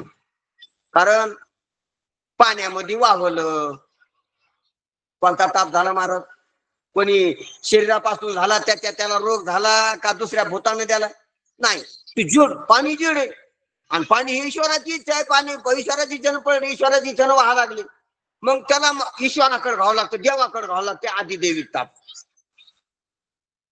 त्याला कोसळला कड्यात दबला एखादा, शरीरातून ताप झाला, रोगाकून का दुसऱ्या भूताने द्याला, दुसऱ्या जीवाने द्याला? नाही, जडाकून झाला. जड देवाच्या हातात आहे, कोणाच्याच हातात नाही. जड ज्या वस्तू आहेत, तर ज्या जड वस्तूची हालचाल, जड वस्तूच्या क्रिया कोणाच्या हातात आहेत? माणसाच्या हातात नाहीत. कोणा कडा कोसळला माणसानं का? पूर आणला माणसानं का? वीज पडली अंगावर माणसानं का? कावारात झाड पडलं कोणी माणसाने केलं, बरं त्या झाडाला मारत होतं गेला, मग ते घालावं कोणाकडं? मग त्याला दैविकी ताप म्हणावा लागतो. पण जडाकून जे होते दुःख, ते दैविकी ताप आहे. कशाकून? दैविकी ताप. कावर वीज, गाडी पायडे अंगावर या खांबावर, गाडीनच माणसं मरतील, काय काय राफाला सापडून मोठ्याला गाडी पायड्यावर. तर कोणता ताप झाला तो? आधी दैविक ताप. त्याच्या शरीराचा रोग नव्हता, मग दुसऱ्या कोणी जीवानं ताप द्याला नाही. ते जडाकून झाला. गाडी जड आहे आणि ते ईश्वराकडे कंट्रोल, त्याचा रिमोट कंट्रोल कोणाकडे? मग गाडीकडे नाही, ते ईश्वरानं द्यायला म्हणलं होतं. दैविकी कोप. हे पाना, आपण जर कुत्र्याला दगड हाणला किंवा दगड हाणला, तर त्या दगडांच्या ताप द्याला का माणसांच्याला मागायला? काठी कडकून आहे का? समजा तुम्हाला कोणी काठी हाणली, मग तुम्ही काठीला दोष द्याचा का नाही? लागली काय तुम्हाला? पण काठीला दोष देऊन काय होतं? काठीच्या माग कोण आहे? काठी हाणणारा त्याला. तसं गारीनं माणूस एखादा घायल झाला, गारी पाडे त्याच्या अंगावर, तर मग गारीचा कोण आहे का नाही? गारी कडला दोष देऊ. गारी कोण पाडे? त्या दैवतेकडे लावा लागतो. गारीची पावसाची दैवता कोणती? इंद्र. चला पुराणात. मग दैविकी कोप होतो. पाण्यात बुडाला, दैविकी कोप आहे, इंद्राकडे गेलो तू पुराणात जर पाहिलं तू. आणि असं जर पाहिलं तर विश्वानाकडे गेले, ते दैविकी कोप आहे. असो, म्हणून ध्यानात घ्या. आधी दैविक ताप, आधी भौतिक ताप आणि आध्यात्मिक ताप. जगातल्या समध्या दुःखाचं वर्गीकरण केलं तर 3 तापात होतंय. म्हणून एक तापातून निवारण करायला अनेक पर्याय जगात आहेत, पण सर्व पर्याय फेल आहेत. आध्यात्मिक तापासाठी ॲलोपॅथी, होमिओपॅथी, आयुर्वेद, हाती, निसर्गोपचार, किती काय प्रयत्न करायला लागले, पण तरी बी कोणत्याच रोग परिपूर्ण जगातून निर्मूलन झालं नाही. एकटा पोलिओ घालायसाठी 10-20 वर्षापासून बेजार आहे बर का. आणि पोलिओ एकटा घालायला गेली तर दुसरे 5-6 नवे आपले नाव आले त्या 10 वर्षात. तो बी पूर्ण गेला नाही. पोलिओ कुठतरी एखाद्या देशात तरी सापडते पोलिओचे अजून पेशंट जन्माता. पण तो घालायसाठी किती दिवसापासून डोस घेतात, किती दिवसापासून. प्रयत्न करू नये असं नाही, पण मानवाच्या प्रयत्नाच्या पलीकडच्या गोष्टी हे मला सांगायचे. म्हणून सर्व रोग निर्मूलन होतील असं औषध आहे का जगात? म्हणून आध्यात्मिक तापाला जगात पर्याय नाही. बरं, आधी भौतिक तापाला, आधी भौतिक ताप होईल काय करता? किती बी नियोजन केलं, तंटा मुक्ती झाली नाही का? पाट्या लागल्या तंटा मुक्तीच्या, पण पोलीस स्टेशन बंद झाली का? मग आधी भौतिक ताप आहे की नाही? हाणा मार्या भांडणं. बरं, एक माणसाचे नाही पण कुत्री मांजरो काय काय किती ताप होईल? दास, चिलट, वाघ, सिंह, सर्प, विंचू काय काय ताप होईल? म्हणजे इतक्या प्राण्याला आपण कसं जपाव? शक्यच नाही. आणि आधीदेवी तापाला काय पर्याय करावा? आता किती नैसर्गिक आपत्ती, याचं किती विश्लेषण होईल, मग काय करता येते? म्हणून सांगायचं तात्पर्य की तिन्ही तापानं जे दुःख होते महाराज, हे दुःख जगातून घालवायसाठी या जगातल्या प्रयत्नानं जात नसते. अरे तू जगात कसा आलास? तुला जग दिसायले तर कस काय दिसायले? जगाचा तुझा संबंध काय? जगाचा तुझा संबंध आहे का शरीर जगाचा संबंध आहे? तू स्वतःला शरीर समजून जगाचा मालक व्हायला बसला. अरे जगाचा तुझा संबंधच नाही, जगाचा शरीराचा संबंध आहे. शरीराचा आणि इंद्रियाचा संबंध आहे, इंद्रियाचा मनाचा संबंध आहे, आणि मनाचा अज्ञानाचा संबंध आहे. तुझा कोणासंग संबंध नाही, पण हे तुला कळत नाही. म्हणून साधू संतांना सांगावं लागते. सांगा, जगाचा संबंध आपल्या संग आहे का? शरीरा संग आहे. शरीराचा संघ आपल्या संघ आहे का संबंध? इंद्रिया संघ आहे. इंद्रियानं शरीर दिसायला.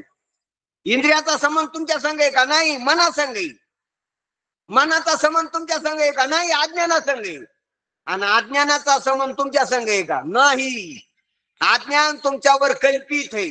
म्हणून तुमचा कोणा संग संबंध नाही असं तुकोबाराय म्हणतात. कोणाचा कोणाशी न घडे संबंध आहे, शुद्ध बुद्ध ठाईचे ठाई, परंतु ते अजून आपण कळून घेतलं नाही. म्हणून ते कळून घेण्यासाठी महाराज सांगायला लागले की शुद्ध बुद्ध ठाईच्या ठाई येत आपण. होय तो आधीच आहे बरी, काय तिची बुद्धी तैशी नव्हे. स्वप्नीचे निघाये मरे की साचे. म्हणून महाराजांना किती आपल्याला किती कळवणे सांगितलं महाराज. म्हणून आपण ह्या गोष्टी लक्षात घ्या, आणि लक्षात घेऊन नात्रायानं जसा मोह निर्धारण करण्यासाठी देवीचा आविर्भाव अहम ब्रह्मस्मी रूपानं त्याने प्रगटली त्याच्या अंतःकरणात, तसं आपल्या सुद्धा अंतःकरणात देवी प्रगटायला पाहिजे. ही गोष्ट ध्यान करून लक्षात घ्या. अरे आपल्या अंतःकरणात देवी बोध रूपानं प्रगटायला पाहिजे. पोत बोधाचा पाजळीती. कशाचा पोत? बोधाचा. म्हणून याच्यात खाली येणारच आहे. म्हणून महाराज आपल्याला या कड्यामधून एक कड्याचा आपला भाव पाहू.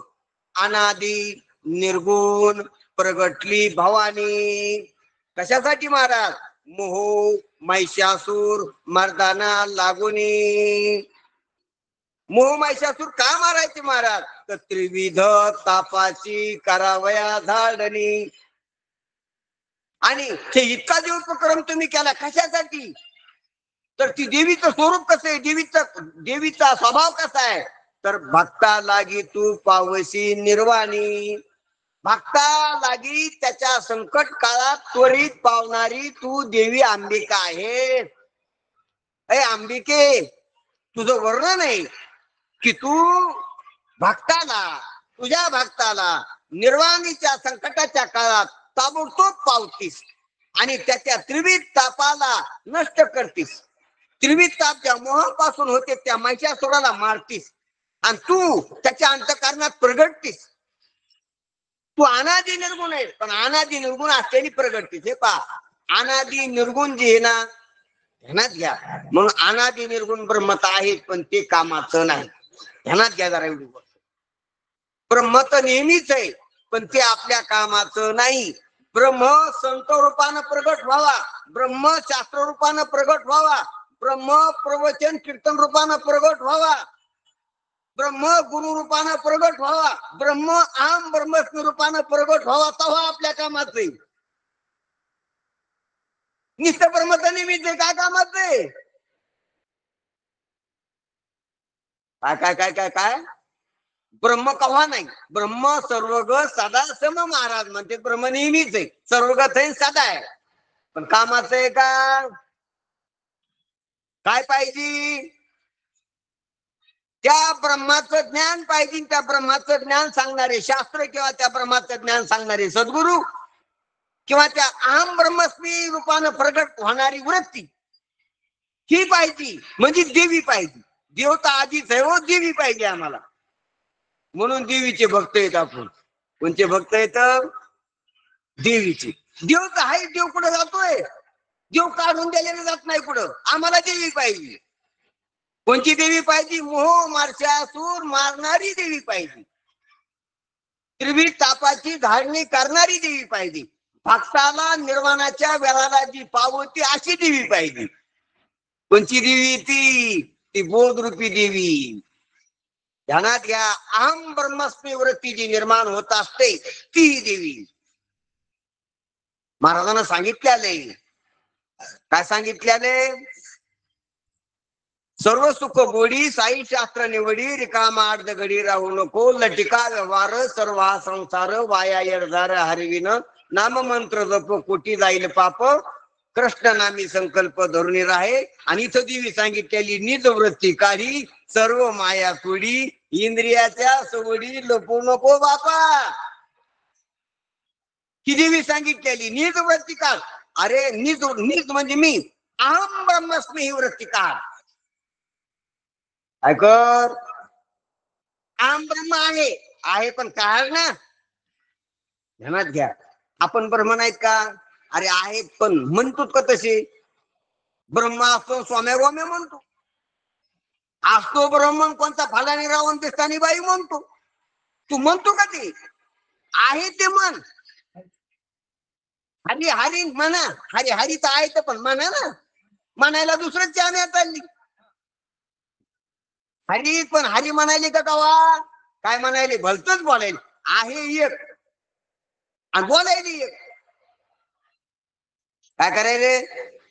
आहे काय? आहे हरी आणि बोलायले दुसरंच काहीतरी. आपले नाव रूप दुसरेच काहीतरी. ते नाव रूप तुमची कमाईची, आसनं तुमचं आहे. मग आसनं बोला. काय बोला? आसनं बोला. आसनं म्हणजे अस्तित्व, सचित आनंद हे अस्तित्व आहे. ते बोलतच आपण नामरूप बोलतो. मी काळ आहे, मी गोर आहे, मी बाई आहे, मी पुरुष आहे, हे नामरूप बोलतो. मी उंच आहे, मी ठांगडा आहे, मी लट्ट आहे, मी क्रस आहे, मी गरीब आहे, मी श्रीमंत आहे, मी सुरूप आहे, मी कुरूप आहे. हे कोणतं बोलतो आपण? आपण जे बोलतो ते माईचे नामरूप विकार आहे. आणि आपण जे आहे ते माईचं अधिष्ठान असलेली वस्तू आहोत. म्हणून आपण आहोत सचितानंद पण बोलत नाही सचितानंद. म्हणून निज वृत्ती काढ. जसा कंडक्टर विचारतोय की काढलंय का? नाही आहे तर काढ ना. मग खिशात असून काय कामाचं? तुझ्या खिशात आहे का घरी आहे का घरी बी नाही हे कसं बघन त्याला? त्याचं नाही जर काढलं, कंडक्टरला म्हणलं की हाय हाय घ्या तिकीट फुकट. तिकीट कोणतं द्या? आपली तिकीट बिल वेगळी जातात. फुकट तिकीट म्हणजे त्या तिकिटाच्या कागदाचे पण पैसे नाही घ्यायचे. कागद त्यांच्याकडूनच द्यायचा. हा, लय सेवा केली आहे त्या स्वातंत्र्याच्या काळात. 75 वर्ष झाली ना स्वातंत्र्याला. त्याच्यात हे असले की काय झालं ते रणी पाडलेली समधी असो. ते कृपा ऐकायची कोणाच तरी जे स्वातंत्र्यवीर होते त्याच्यामुळे आपल्याला भेटलं. ते बरोबर गाडी बरोबर नाही याची जत्रा झालेली असो. सांगायचं तात्पर्य काय चाललं आपला विषय की कंडक्टर जसा कार्ड खिशात जरी असलं तो वरी काढून दाखवावं लागतं, हातात घ्यावं लागतं. कार्ड खिशात असल्यानं जमतं का? खिशात असल्यावर संशय आहे का नाही. कारण की आहे म्हणला जर तपासाची वेळ आली तर मग तो घरी राहिले काय कोण. आता याच्या घरी जाऊन घरी बी आहे का नाही कोण संशय आहे ना. आधी खिशातच आहे का नाही संशय, नंतर घरीच आहे का नाही संशय. घरी बी का घरी यायचं जावं का? कंडक्टर प्रत्येकाच्या घरी जावं का पाहायला? म्हणून घरी जायची वेळ येऊ नये म्हणून खिशात असावं. आणि खिशात बी आहे का नाही हा संशय म्हणून हातात असावं. तशी ज्ञानोबा म्हणते निवृत्ती काढी. काय हातात हातात बी कोण आहे तू सांग मला. महाराज अहम ब्रह्मस्मी, हा मग तुझ्या आहे दाखव, सही शिका दाखव. ज्ञानदेवा नाम रामकृष्ण ठसा येणे दर दिशे आत्माराम, हा आता आहे, हा ठेवा मग आता. आधी सद्गुरूच्या हातात द्यावं लागते, मी ब्रह्म आहे महाराज. मी कोण आहे? ब्रह्म आहे. कस काय ब्रह्म आहे? मी अनादी, मी अनंत आहे, मी निर्गुण आहे, मी निराकार आहे, मी आखरी आहे, मी अरूप आहे, मी पारमार्थिक आहे, मी तिन्ही अवस्थेची एक रूपाने, मी चारी देहाचा साक्षी, मी तिन्ही अवस्थाचा साक्षी, मी पंचकोशाचा द्रष्टा आहे, मी जगाला जाणणारा पारमार्थिक सत्य, जग भ्रम आहे माझ्या पुढे, मी जगाला जाणणारा जगाचा अधिष्ठान आहे. असं जर आपल्या कोण शब्द येत असले तर मग निजवृत्ती काढली आपण वरी दाखिली महाराज. जसा अमृत अनुभव ज्ञानोबरायाने सांगितला गुरुपाशी, क्या तुम्ही सांगता आदेश महाराज सांगा म्हणले अमृत अनुभव, तुम्ही अमृत आहे असं सांगितलं, मृत नाही म्हणली, अमृतच म्हणली. मग जसं ज्ञानोबरायाने निजवृत्ती काढून गुरुपाशी दिली त्याप्रमाणे ना ज्ञानोबराय म्हणतात निजवृत्ती काढी. आणि निजवृत्ती जर काढायची असली तर सर्व माया तोडावं लागते बरं का. मायाच्या पुरात वाहायला लागल्याला निजवृत्ती काढीत नाही. आणि निजवृत्ती ज्यानं काढली तो मायाचा पूर त्याला राहत नाही. निजवृत्ती काढली माया म्हणजे हे पा कंडक्टर जवळ आपण जर ओरिजिनल कार्ड दिलं त्याला संशय राहील का?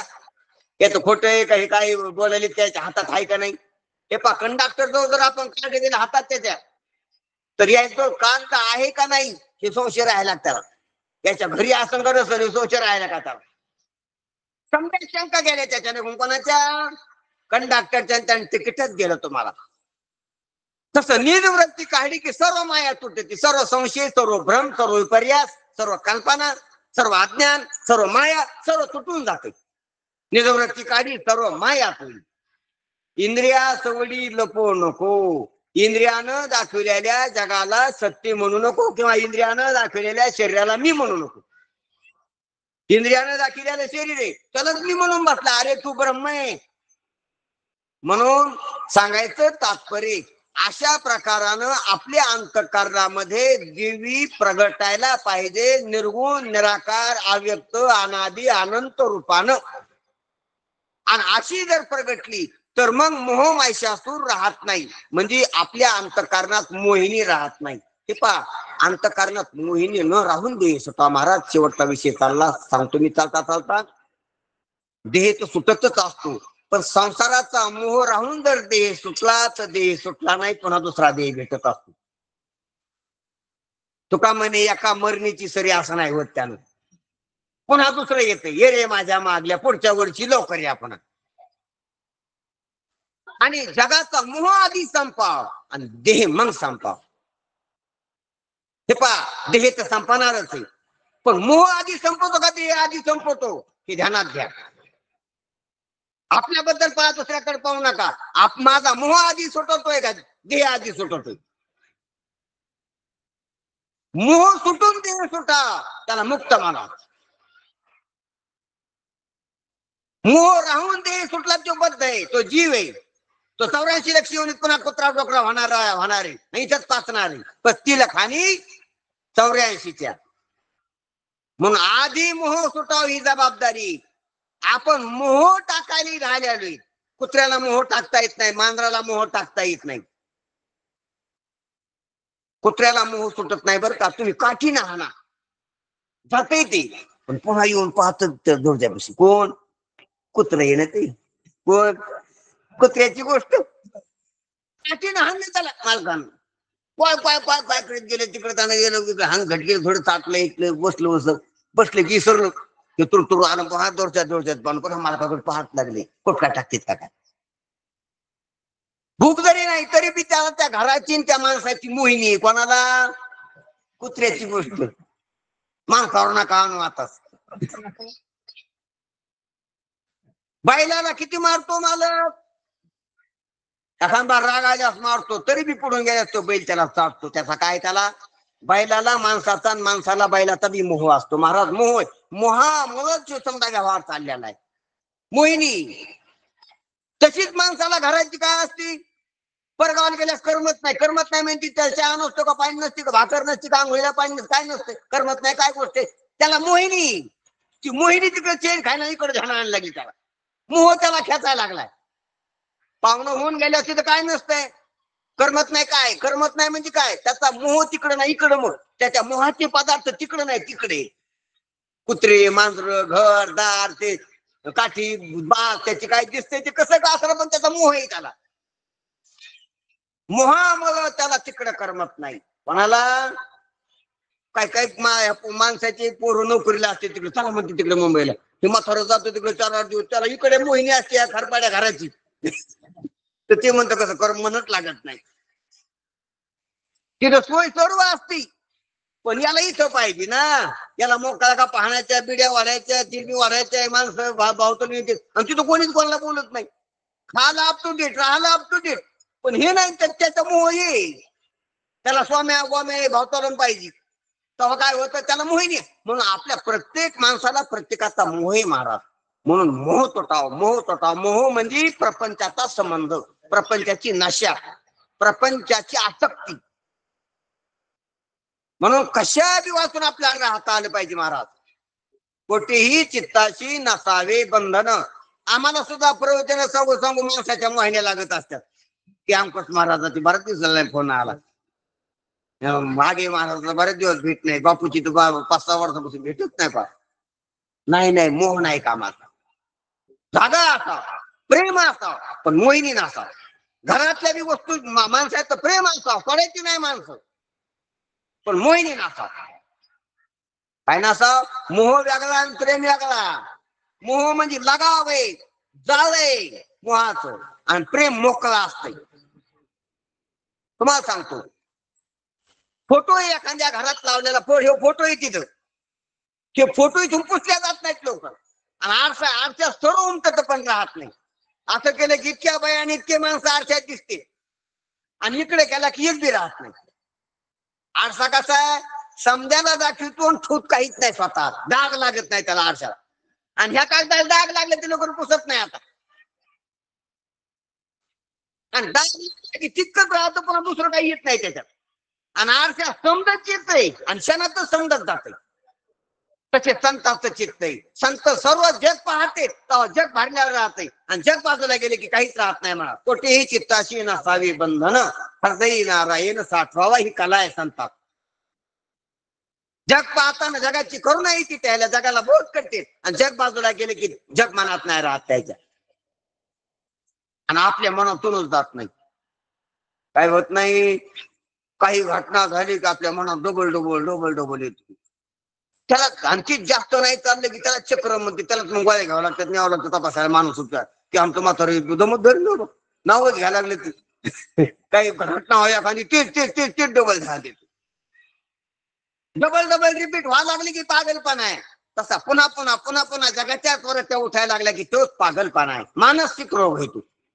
म्हणून मानसिक रोगाने पछाडलेली आपण.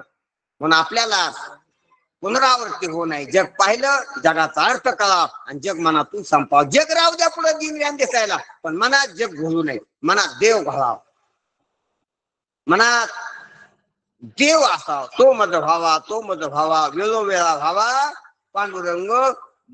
मनात देव राहणं शहाणपणा आहे, आणि मनात जग राहणं पागलपणा आहे. मनात जग राहणं पागल येतो, जगानं पागलच होत असतो. जग विकार करतं, पागलपणा दुःखी करते. आणि देव जर मनात राहिला तर आनंद होतो, सुख घडोघडी वाढो लागे. हे देव मनात घालण्याचं पुण्य किंवा का त्याचं फल येते. म्हणून देवच मनात साठवावा, देवच मनात घालावा. अखंड आपल्या वृत्तीचा विषय देव असावा. आवडे हरी अंतरापासून ऐक्याची म्हणे अर्थ माझी. म्हणून अशा प्रमाणे आपण अंतःकरणामध्ये देवच साठवावा, आणि देव साठवायसाठीच आपण आलो. म्हणून आपण ज्या कार्यासाठी आलो ते कार्य करावा. ते कार्य काय आहे तर भवानीचा उदय व्हावा अंतःकरणात. म्हणून आपण जगन्मातेला, लक्ष्मी मातेला विनंती करू की जगन्माते आम्हाला सद्बुद्धी दे, आम्हाला खऱ्या संतांची, जे निकराचे संत आहेत त्याचे शब्द आमच्यापर्यंत पोहोचू दे, आम्हाला त्यांची सेवा घडू दे, आणि आम्हाला तुझं यथार्थ स्वरूप कळू दे. देवीचं यथार्थ स्वरूप कळालं की झाला बोध, तोच बोध. म्हणून अमृत अनुभवाच्या पहिल्या प्रकरणात दिवी आणि देवी ह्याच विश्लेषण केलेली. आईची ही निरुपाधिके जगाची जी जनके ते वंदिले म्या मुलिके देव देवी. देवीचं देवाचं स्वरूप प्रगट केलेले पहिल्या प्रकरणात अमृत अनुभव. अरे देवी कळाली हे पहा, देवीच अज्ञानाच्या रूपानं देव कळायला प्रतिबंध करीत असते आणि देवी बोध रूपानं जर पलटली तर देवाचं स्वरूप लक्षात यायला सहकार्य करीत असते. म्हणून देवीचं भक्त व्हावं आपण, देवी सहकार्य करीन, नाही तर देवी प्रतिबंध करीत असते. ध्यानात घ्या, आपण जर राक्षस झाली तर आपल्याला मारायला होत असते ती, आणि आपण जर भक्त झालो तर आपल्याला तारायला कारणीभूत असते. आपण देवीकडे काय होऊन जातो, महिषासूर होऊन जात का भक्त होऊन जात.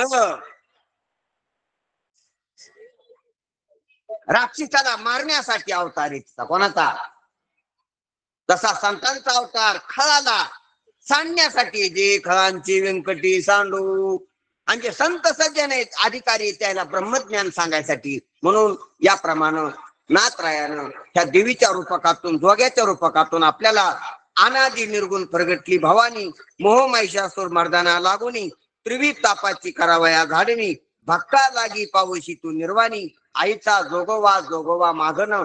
असं करण्यासाठी मी देवीची आराधना करतो आणि देवीच्या नावानं जोगवा मागवतो. हे पहा, जोगवा ही एक देवीच्या भक्ताची मागण्याची प्रथा आहे. त्याच्यात रूपक येते, एक तर त्याच्यात अहंकार राहत नाही. जोगवा मागण्यात अहंकार राहत नसतो. किती जरी आपण शहाणे असलो, किती जरी श्रीमंत असलो, तो जोगवा मागण्यात कोणाच्याही घरी जाऊन मागावं लागतंय. आपल्या घरी इस्टेट असती पण ती आज नाही जमा झालेली, आज जोगवा मागून खाते. जे भेटल ते खाते, कोणी भाकर टाकेल कोणी पीठ टाकील, म्हणायचं नाही. नाही तर आपण आधीच म्हणतो जोग्या मागणार नाही, मला भाकरीत टाका. अरे जोगा नाही राहिला, तू नागवा झाला, तो जोगा कशाला झाला, तू म्हणलास ना, तो अहंकार मनात आला. जे ते टाकते जे प्राप्त होईल ते खाय. पीठ टाकलं तर भाकर टाकून काय, पीठ खाय, पाण्यात भिजून कोरडा खाय. नाही तर बाजऱ्याची भाकर टाकता पाहिजे नाही, आम्हाला सपाईत नका बाजऱ्यात टाका, नाही बाजऱ्यात नका सपाईत टाका. असा जर म्हणला तर तू मालक झाला, तू भक्त नाही राहिला, तू नम्र नाही राहिला, तू प्रामाणिक नाही राहिला. काहीच न म्हणता फक्त जोगवा मागायचा आणि जे मिळालेले प्रारब्ध वाशा ते भक्षण करायचं 9 दिवस, त्याला म्हणावं जोगवा. जोग्यात अहंकार राहत नसतो. जोग्यात प्रारब्धाने जे प्राप्त होते त्याची परीक्षा कळत असते. जोग्यामध्ये दुसरी गोष्ट, उद्याची आपल्याला फिकीर नसते. दुपारची आज आपण प्रवचन करलो काय फायदा भेटणार याची चिंता नसते. आणि तिसरी गोष्ट, जोग्यामध्ये जागरण असते. जोगा म्हणजे जागवा आहे, जागरण होत असते. कारण जर आपण मधुकरीचं अन्न किंवा देवाच्या कोण्याबी मधुकरीचं असं भिक्षा अन्न करपात्री महाराज होते, करावर खा मागायचं हातावर खायचं. त्या अन्नानं त्या अन्न पवित्र असते. त्या अन्नात मोह ममता नसते, त्या अन्नात अहंकार नसतो. म्हणून त्या अन्नानं सत्वगुण वाढत असतो. म्हणून जोगवा मागणं चांगलं. म्हणून नाथरायानं जोगवा मागितले, प्रतीक केलेले. आईचा जोगवा मागण. माझ्याकडे खूप आहे धान्य, घरात पोते भरलेले, कणग्या भरलेले आहेत, बांबरं भरलेले आहेत, पण तरी बी आज मला 9 दिवसासाठी काय करायचं, जोगवा मागायचा. आईचा जोगवा मागणं. आता त्या जोग्याचं रूपक आपण उद्या पाहणारच आहेत उद्याच्या पाठामध्ये. म्हणून असा जो जोगवा आहे, तर जोगवाचं रूपक महाराजांनी इथं मागितलंय. परंतु त्या जोगवा मागताना अगोदर तिची पार्श्वभूमी अनादि निर्गुण प्रगटलेल्या भवानीची, मोह महिषासूर मर्दानाची आणि त्रिविध तापाच्या झाडणी करण्याची आणि भक्ताला निर्वाणीच्या वेळेला पावण्याची जी देवीची दयारूपणा आहे, कनवाळूपणा आहे, करुणा आहे, त्याची करुणा ह्या पहिल्या चरणामध्ये अभिव्यक्ती केलेली नाथरायानं. म्हणून देवीला आपली करुणा आहे. देवी आपल्याला सहकार्य करणार आहे. देवी आपल्याला प्रसन्न व्हासाठी तयार आहे. फक्त आपण तिची भक्ती करा, तिची उपासना करा आणि तिची म्हणण्यापेक्षा आपलीच येईल. तिच्यासाठी का आपल्यासाठी? डॉक्टर पशी आपण शिस्त राखतो, आपल्यासाठी का डॉक्टरसाठी? दवाखान्यामध्ये आपण जी शिस्त राखतो, स्वच्छता राखा, बिड्या ओढू नका, सुपाऱ्या खाऊ नका, जास्त बोलू नका, पाहुण्यापाशी जास्त थांबू नका, पाहुण्याला जास्त हात येऊ देऊ नका, ही शिस्त डॉक्टरसाठी का कोणासाठी? शिस्त कोण लावली? डॉक्टरनं. पण डॉक्टरनं लावली पेशंटसाठी का डॉक्टरसाठी? तशी उपासनेची जी सर्व शिस्त आहे ती देवीसाठी नाही, आपल्याच आरोग्यासाठी, आपल्याच कल्याणासाठी. म्हणून आपण आपली शिस्त पाळा. आपण वेळेवर प्रवचनालया, वेळेवर देवीच्या आरत्या, उपासना काय असेल ते करा. आणि देवीचा उपवास किंवा व्रत किंवा देवी मला आपला अंतःकरण शुद्ध करण्याचे प्रयत्न करा. देवीच्या कोणत्या उपासना असतात वेगवेगळ्या प्रकारच्या, वेगवेगळ्या प्रभागात, वेगवेगळ्या मंदिरात आणि वेगवेगळ्या भक्त वेगवेगळ्या प्रकारच्या करीता असतात, त्या करा. पण आपल्या अंतःकरण शुद्धीसाठी येत्या, अंतःकरण स्थिरतेसाठी येत्या, अंतःकरण अंतर्मुक्तेसाठी येत्या. आणि त्यानं आपल्याला हा बोधच झाला पाहिजे. अशा प्रकारचा कल्याणाचा मार्ग आपण अवलंबून आपण देवीची ही अपरोक्ष उपासना करू. कोणती उपासना आहे?